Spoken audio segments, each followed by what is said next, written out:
ika-150 kabanata.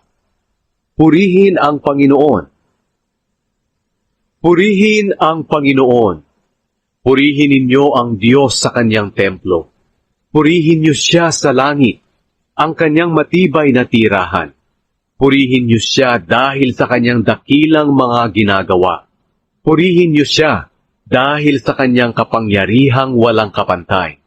Purihin niyo siya sa pamamagitan ng pagpapatunog ng mga trumpeta.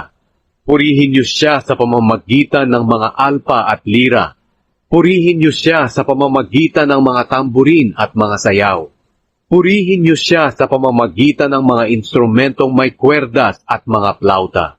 Purihin niyo siya sa pamamagitan ng mga matutunog na mga pompyang. Ang lahat ng may buhay ay magpuri sa Panginoon.